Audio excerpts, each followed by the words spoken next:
Wellesley. Wellesley की जली क्योंकि उसके असिस्टेंट को किसी ने छेड़ दिया था। असिस्टेंट यानी कि सहायक, और यहाँ से हमने लिया था सहायक संधि प्रणाली को लागू करने वाला कौन था? वेलेजली ही था। छेड़ देने से हमने लिया था छापाखाना, और यहाँ से हमें पता लगा कि प्रेस पर प्रतिबंध लगाने वाला भी वेलेजली ही था। अभी वेलेजली है कौन?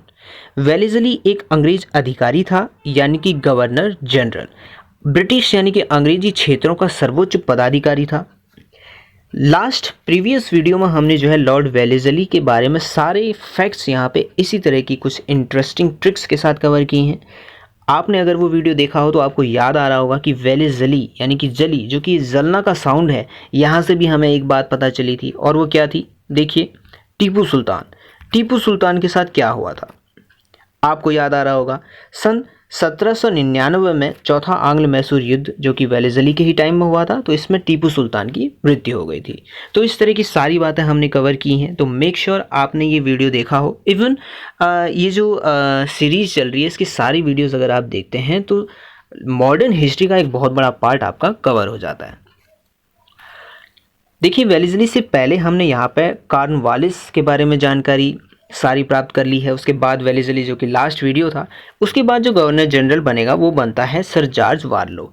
ये कुछ बनेंगे और इनसे रिलेटेड जानकारियां भी कम हैं, तो यहीं पर हम इनको मेंशन करते हुए चलते हैं। देखिए, जॉर्ज वारलो से रिलेटेड जो फैक्ट है वो क्या है कि वेल्लोर का सिपाही विद्रोह 1806 में वो जॉर्ज वारलो के ही टाइम पर हुआ था। देखिए आप, जॉर्ज वारलो वेल्लोर, तो कुछ जो वर्ड हैं वो भी थोड़े से सिमिलर हैं, तो कोई दिक्कत नहीं है। इसके बाद जो गवर्नर जनरल बनता है वो बनता है लॉर्ड मिंटो। पहला लॉर्ड मिंटो बनता है। इससे रिलेटेड जो बातें हैं उनमें सबसे इम्पोर्टेंट यही है कि चार्टर एक्ट यानी कि 1813 में जो पास हुआ था वो लॉर्ड मिंटो के ही टाइम में हुआ था। साथ ही साथ अमृतसर की संधि, जो कि रणजीत सिंह और अंग्रेजों के बीच में हुई थी, 1809 का टाइम है। उसके बाद देखिए, जो गवर्नर जनरल बनेगा वो बनेगा लॉर्ड हेस्टिंग। तो आज का जो वीडियो है वो इसी लॉर्ड हेस्टिंग को डेडिकेटेड है, तो जानेंगे इसके बारे में। Welcome to the channel ATP Mantra guys, this is Priyank, और आज हम बात करेंगे लॉर्ड हेस्टिंग और उसके बाद बनने वाला लॉर्ड एमहर्स्ट के बारे में। हम पढ़ रहे हैं आधुनिक भारत का इतिहास और कवर कर रहे हैं गवर्नर जनरल और सभी वायसराय को। तो चलिए स्टार्ट करते हैं। देखिए, वीडियो स्टार्ट करने से पहले बेसिक मैं आपको कुछ जानकारी बता दूं कि सभी गवर्नर जनरल को हम यहाँ पे बाय पार्ट्स कवर कर रहे हैं, और फिलहाल हम जो है 1757 से 1857 के बीच में जितने भी यहाँ पे जो है गवर्नर एवं गवर्नर जनरल हुए हैं, ध्यान देंगे, तो उनको फिलहाल यहाँ पे हम कवर कर रहे हैं। तो अब इनके बीच में वो कौन कौन से गवर्नर जनरल हैं, तो ये भी मैंने आपको बताया था एक ट्रिक के माध्यम से, आपको याद आ रहा होगा। तो वो ट्रिक क्या थी? ये रही वो ट्रिक, ठीक है। तो इसमें ज़्यादा टाइम हम वेस्ट करेंगे नहीं, क्योंकि ये पहले वीडियो में जो कि बेसिक जानकारी है सारी आपको वहाँ पे मिल जाएगी। तो यहाँ पे फ़िलहाल हम देखते हैं। देखिए, हमने क्या क्या कवर कर लिया है। हमने जो है क्लाइव यानी कि रॉबर्ट क्लाइव को कवर कर लिया है। हेस्टिंग, वॉरेन हेस्टिंग को यहाँ पर कर लिया है। कॉर्नवालिस, वेलेजली, जो कि लास्ट वीडियो था, और आज हम बात करने वाले हैं हेड यानी कि हेस्टिंग, लॉर्ड हेस्टिंग के बारे में। ध्यान रहे, एक हेस्टिंग यहाँ भी है जो कि दूसरे नंबर का, बट पहला गवर्नर जनरल, और ये एक दूसरा हेस्टिंग है जो कि लॉर्ड हेस्टिंग है। देखिए, रॉबर्ट क्लाइव गवर्नर था, उसके बाद जो है हेस्टिंग को यानी कि वॉरेन हेस्टिंग को, इसको जो है गवर्नर जनरल बना दिया गया बंगाल का। उसके बाद जो एक कॉर्नर है कॉर्नवालिस, ये भी बंगाल का गवर्नर जनरल है। वेलेजली भी गवर्नर जनरल बंगाल रहा, और आज जिसकी हम बात कर रहे हैं यानी कि लॉर्ड हेस्टिंग की, तो ये भी बंगाल का गवर्नर जनरल है। ऑल राइट, बात करेंगे लॉर्ड हेस्टिंग की सारे फैक्ट्स। देखिए, लॉर्ड हेस्टिंग के बारे में आज हम बिल्कुल अपने ही अंदाज में करेंगे, तो एक कहानी के माध्यम से स्टार्ट करते हैं। ओके, तो सारी बातें यहाँ पे 6 पॉइंट्स हैं, यानी कि 6 बातें, सारे के सारे जो 6 के 6 फैक्ट्स हैं वो यहाँ हमें अभी याद होने वाले। तो चलिए देखते हैं क्या बात है। वो एक स्टोरी अपने माइंड में क्रिएट करेंगे। देखिए, जैसे कि इसका नाम है लॉर्ड हेस्टिंग, तो हेस्टिंग में आप स्टिंग को ले लेंगे। स्टिंग क्या होता है? देखिए, स्टिंग होता है डंक। अब क्या हुआ कि एक आदमी है, वो चल रहा था, कहीं जा रहा था, तो उसको जो है, ये आप देख पा रहे होंगे यहाँ पे, इसको क्या लग गया? स्टिंग, यानी कि किसी का डंक लग गया, स्टिंग लग गया इसको। All good. अब होता क्या है, देखिए, अगर हमें भी मधुमक्खी का डंक लगता है या किसी का भी अगर हमें डंक लग जाए तो बिल्कुल दर्द होता है। तो इसको भी दर्द हुआ और पेन हुआ है, ऐसा पेन हुआ, हम कह रहे हैं कि इंटेंस, ठीक है। तो एक स्टिंग लग गया इसको, और उसके बाद इसको जो है इस तरह ये बिल्कुल इसकी चीख निकल गई, तो इसको इतना दर्द हुआ, इंटेंस पेन हुआ।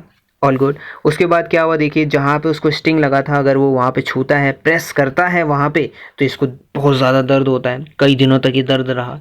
ठीक है, अब देखिए बिल्कुल चल भी नहीं पा रहा है, तो ऐसा इसको दर्द रहा उस जगह पे।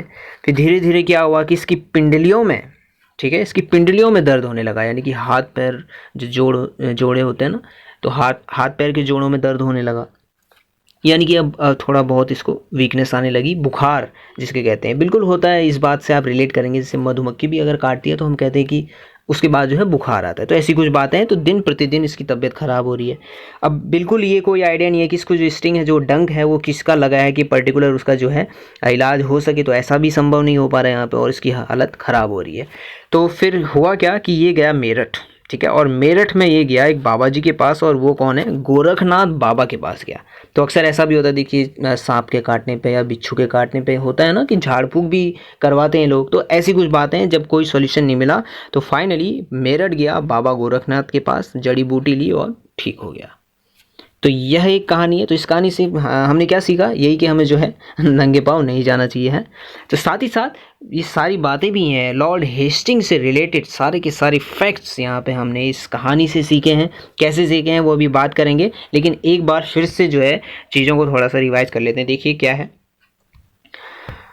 बात चल रही है लॉर्ड हेस्टिंग के बारे में। तो हेस्टिंग का स्टिंग हमने ले लिया, हमने कहा कि इस तरह देखिए एक स्टिंग, ठीक है, एक डंक हमें लग गया, उसके बाद एक आदमी को लग गया, और उसको जो है वो देखिए उसको इंटेंस फिर पेन हुआ वहाँ पे, ठीक है, होता है। फिर अगर वो वहाँ पे दबाता है, प्रेस करता है जहाँ पे काटा है, जहाँ पे डंक लगा है किसी चीज़ का, तो बहुत ज़्यादा दर्द हुआ उसे, वो चल भी नहीं पाया इवन, ठीक है। फिर धीरे धीरे उसकी पिंडलियों में, हाथ पैर के जोड़ों में दर्द होने लगा, पिंडलियाँ जिन्हें बोलते हैं, तो बुखार आने लगा, हालत बहुत ख़राब हो गई, कुछ पता नहीं चल रहा, डॉक्टर कोई दवाई काम नहीं कर रही। तो फिर फाइनली वो मेरठ जाता है बाबा गोरखनाथ के पास, तो फिर उसकी सारी प्रॉब्लम्स दूर हो जाती है। तो ये एक स्टोरी है। अब देखते हैं कि चीज़ों को यहाँ पर हम कैसे कनेक्ट करेंगे। चलिए, स्टिंग लगा, यानी कि लॉर्ड हेस्टिंग के बारे में बात है। उसके बाद उसको पेन होता है बहुत ही इंटेंस, ठीक है, इंटेंस पेन होता है। तो इंटेंस से हम लेंगे टेनेंस, ठीक है, यानी कि देखिए टेनेंसी एक्ट। हेस्टिंग के समय में ही टेनेंसी एक्ट यानी कि काश्तकारी अधिनियम जो है लागू हुआ। तो पहला पॉइंट ये हो जाएगा, इंटेंस से हमने लिया टेनेंस, यानी कि टेनेंसी एक्ट को यहाँ पे रिलेट कर लेंगे। उसके बाद की कहानी क्या थी देखिए, उसको बहुत ही इंटेंस पेन हुआ। फिर क्या होता है, फिर उसके बाद देखिए अगर वो वहाँ पे प्रेस करता है जहाँ पे डंक लगा है, स्टिंग जहाँ पे लगा है, तो वहाँ पे उसको बहुत ही ज़्यादा पेन होता है, ठीक है, प्रेस करने पे, है ना। तो प्रेस पर लगे प्रतिबंध समाप्त करता है, और साथ ही साथ प्रेस के मार्गदर्शन के लिए जो नियम बनाता है वो लॉर्ड हेस्टिंग ही है। ध्यान रहे, पहले पिछली वीडियो में हमने बात की है वेलेज़ली, और वेलेज़ली ने जो है प्रेस पर प्रतिबंध लगा दिया था। उसके बाद जो गवर्नर जनरल बना है लॉर्ड हेस्टिंग, इसने प्रतिबंध हटा दिया प्रेस से। तो ये बात है। उसके बाद धीरे धीरे उसकी पिंडलियों में भी दर्द होने लगा था, है ना, जो कि कहानी चलती हुई आ रही है। तो पिंडलियों से हमें लेना है पिंडारियों, सिंपल। तो इसी के समय में पिंडारियों का दमन कर दिया गया। 1824 की बात है। पिंडारियों के अगर प्रमुख नेता की बात करें तो चीतू करीम खां और वासिल मोहम्मद का सफाया कर दिया गया। किसके द्वारा? लॉर्ड हेस्टिंग के द्वारा। अभी पिंडारी लोग कौन थे? तो आप समझ लीजिए एक तरीके से ये लोग योद्धा लोग थे, लड़ने वाले लोग थे, और अंग्रेज़ों की नाक में इन्होंने दम कर रखा था।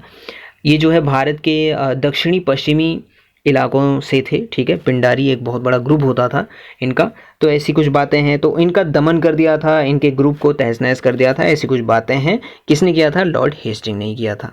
ठीक हो गया। तो पिंडलियों से पिंडारियों को बिल्कुल कनेक्ट करना है, एकदम से क्लिक हो जाएगा माइंड में, कोई टेंशन वाली बात नहीं है। नेक्स्ट देखिए फिर क्या हुआ। उसके बाद पिंडलियों में दर्द होने लगा, कहने का मतलब बुखार आ गया, अब तो बिस्तर पकड़ लिया उसने, अब क्या किया जाए? तो वो मेरठ गया। मेरठ से आपको लेना है मराठा, ठीक है। तो मराठा की जो शक्ति है उसको अंतिम रूप से जो नष्ट करेगा वो लॉर्ड हेस्टिंग ही करेगा। यानी कि लॉर्ड हेस्टिंग के ही टाइम पे मराठाओं का पूरी तरीके से सफाया हो गया था, अंत हो गया था।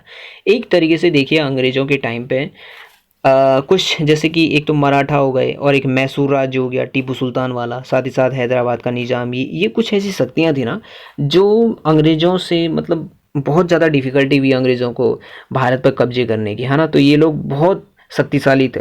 तो मराठा भी था। तो देखिए इससे पहले वेलेज़ली ने टीपू सुल्तान को आंग्ल मैसूर युद्ध सारे ख़त्म हो गए वहाँ पे, चौथा आंग्ल मैसूर युद्ध हुआ, टीपू सुल्तान का सफाया हो गया वहाँ पे, मैसूर राज्य कब्जे में आ गया।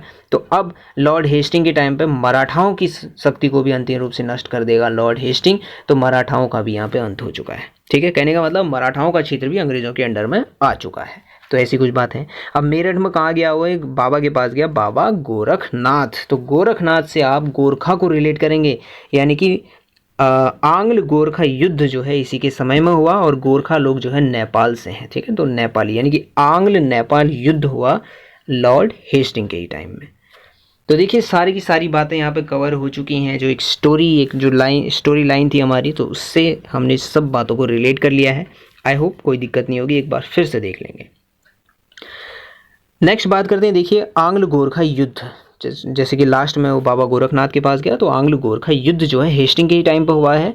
टाइम देख लेंगे 1814 से 16। कैसे कैसे क्या क्या हुआ उसको देख लेते हैं। देखिए 1814 में क्या होता है कि खलंगा नाला पानी का युद्ध होता है, जिसमें अंग्रेजों की विजय हो जाती है, एक तरीके से नेपालियों की यानी कि गोरखाओं की हार हो जाती है। उसके बाद क्या होता है, देखिए 1815 2 दिसंबर में एक संधि होती है, आंग्ल गोरखा संधि, जिसे कि संगोली की संधि कहा गया, वो संधि होती है। उसके बाद टाइम आता है 4 मार्च 1816 को। ये जो संगोली की संधि है ये प्रभावी होती है। होता क्या है, देखिए 1815 में जब ये संधि होती है तो नेपाल क्षेत्र का एक ग्रुप यानी कि थापा लोगों का एक ग्रुप जो है इस संधि को मानने से इनकार कर देता है, और बार बार टकराव होते रहते हैं। तो फाइनली 4 मार्च जो कि 1816 का टाइम था, तो वहाँ फिर उन लोगों ने समर्पण कर दिया और संगोली की संधि प्रभावी होती है। अब आप कहेंगे, देखिए एक बात है, जैसे कि कई बार आपने सुना होगा कि नेपाल ही एक ऐसा देश है जो कभी किसी का गुलाम नहीं हुआ, तो फिर ये अंग्रेज़ों का वहाँ आक्रमण, उनकी विजय, ये क्या फंडा है ना। तो देखिए 1800 बात है 1814 से 16। 14 में युद्ध हुआ, 14 में युद्ध हुआ, 15 में संधि हुई, और 16 से संधि प्रभावी हुई। तो 1814 में आप देखेंगे, पहला पॉइंट यहाँ पे देखेंगे आप, देहरादून यानी कि नाला पानी का युद्ध जो हुआ वो देहरादून में हुआ। ये जो बात चल रही है ना, देखिए गोरखा यानी कि जो नेपाल क्षेत्र है वो उत्तराखंड से बिल्कुल सटा हुआ है। तो उत्तराखंड में इन गोरखाओं ने कब्जा कर लिया था। उत्तराखंड में देखिए 2 मंडल हैं, कुमाऊं और गढ़वाल मंडल। तो कुमाऊं क्षेत्र को उन्होंने अपने कब्जे में लिया था सन 1790 में, ठीक है। कुमाऊं को अपने कब्जे में ले लिया था।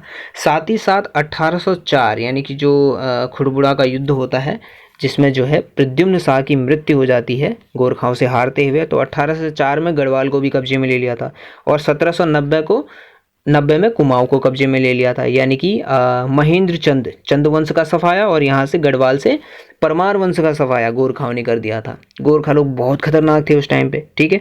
तो फिर 10 साल बाद देखिए 1814 में सुदर्शन शाह से के कहने पे जो है, सुदर्शन शाह एक गढ़वाल का राजा, तो उसके कहने पे फिर अंग्रेजों ने जो है यहाँ पे उत्तराखंड के क्षेत्र में, ठीक है, तो गढ़वालियों की तरफ से हम कह सकते हैं, तो जो है गोरखाओं से युद्ध किया और गोरखाओं को हराया, इंडिया में ही हराया, इंडिया के उत्तराखंड के क्षेत्र में ही हराया, ठीक है। और फिर फाइनली जो है संगोली की संधि हुई, और इसी संधि में ये कहा गया कि जो काली नदी है तो उसका पूर्व का हिस्सा नेपाल का होगा और पश्चिम का जो है इंडिया का होगा। ऐसी कुछ बातें हुई हैं। तो आंग्ल गोरखा युद्ध उत्तराखंड क्षेत्र से रिलेटेड है, इंडिया और जो भी नेपाल का ये युद्ध है। ये आई होप आपको जो कॉन्सेप्ट है वो क्लियर हो गया होगा।